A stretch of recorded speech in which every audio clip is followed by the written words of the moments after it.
प्रेरणास्पद कथाएं YouTube channel पर मैं धनंजय जैन आप सभी का हार्दिक अभिवादन करता हूं। छोटी सी कहानी डीजे की जुबानी। दोस्तों, घर को स्वर्ग बनाने के लिए घर के अंदर रहने वाले प्रत्येक सदस्य का अपना उत्तरदायित्व होता है, अपना कर्तव्य होता है। जब तक अपने अपने कर्तव्य का निर्वहन प्रत्येक व्यक्ति नहीं करेगा, तब तक घर में स्वर्ग बनाने की हम मात्र कल्पना कर सकते हैं, उसको साकार रूप नहीं दे सकते। देरानी जेठानी, पिता पुत्र, पति पत्नी, सास बहू, भाई बहन, कई रिश्ते हैं।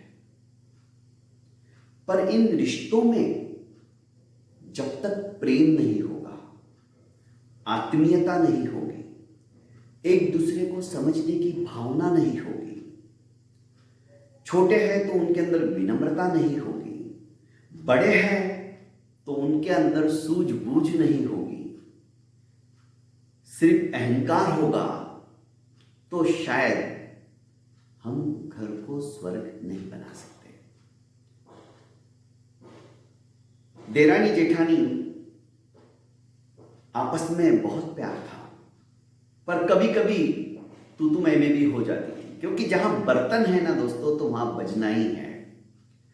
पर याद रखिएगा, आपस में दो व्यक्ति यदि उनके अंदर कभी तू मैं नहीं हो रही है, झगड़ा नहीं हो रहा है, तो समझ लेना वो रिश्ता दिल से नहीं दिमाग से हो रहा है, दिमाग से चल रहा है। दिल से रिश्ता करने वाले आज इधर झगड़ा कर रहे हैं तो दूसरे ही क्षण वापस सॉरी बोल के उस झगड़े को समाप्त करेंगे, उन दूरियों को बढ़ने नहीं देंगे। ये होती है समझदारी, ये होता है कर्तव्य की पारायणता। तो देरानी जेठानी के अंदर भयंकर झगड़ा हो गया। एक दिन जेठानी ने दरवाजा बंद कर लिया अपने रूम में आकर। 5 मिनट ही नहीं हुए थे, देरानी आई और उसने दरवाजा खटखटाया। जेठानी गुस्से से तो अभी तक तमतमा रही थी। उसने कहा, कौन है? जबकि वो जानती थी देवरानी के अलावा इस घर में अभी कोई नहीं, क्योंकि सभी बाहर गए हुए हैं, ड्यूटी पे गए हुए हैं, काम से गए हुए हैं। तो जैसे ही बाहर से आवाज आई कि दीदी दरवाजा खोलो, मैं हूं। अब क्यों आई? दरवाजा खोला। तू तो बड़ी डींगे हाँक रही थी, आज के बाद मैं तुमसे बात नहीं करूंगी, ये नहीं करूंगी, वो नहीं करूंगी। जो भी जली कुटी बातें थी उसके मन के अंदर जो उफान आ रहा था, सब कुछ सुना दिया। तो बोलने लगी देवरानी कि दीदी, सोच के तो मैं आपको यही बोला था कि मैं आज के बाद आपसे बात नहीं करूंगी, आप अपने काम से रहो, मैं मेरे काम से रहूं। पर मेरी मां ने मुझे एक शिक्षा दी थी, वो मुझे याद आ गई कि कभी भी तुम्हारा किसी से झगड़ा हो जाए, कभी भी तुम्हारा किसी से मनमुटाव हो जाए और तुम ये ठान लो कि अब जिंदगी में मैं इससे कभी बात ही नहीं करूंगी, तब मां ने कहा था कि बेटा, उस समय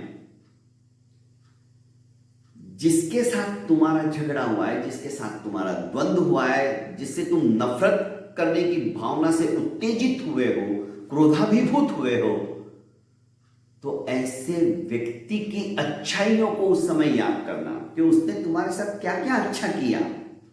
देखो, तुम्हारा गुस्सा शांत हो जाएगा। और दीदी, जैसे ही मैं आपकी अच्छाइयों के बारे में सोचने लगी तो मुझे एहसास हुआ, आप तो मेरी मां से भी बढ़कर हो। आपने तो मुझे मां का प्यार दिया, क्योंकि सासू मां तो या इस घर में आने के बाद स्वर्गवासी हो गई, तो आप बड़ी होने के बाद भी मुझे छोटी करके बुलाती थी, अपनी छोटी बहन समझती थी, और कुछ मेरे से गलती हो जाए तो तुम उसे नजरअंदाज करती थी। आपकी एक एक अच्छाई मेरी आंखों के सामने आने लगी।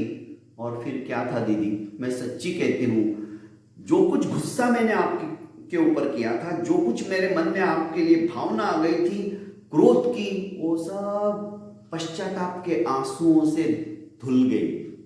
और दीदी मैं सॉरी बोलने के लिए आया हूं और आपके लिए गर्मा गर्म अदरक वाली चाय लेके आई हूं, चाय पी लीजिए। अब क्या था,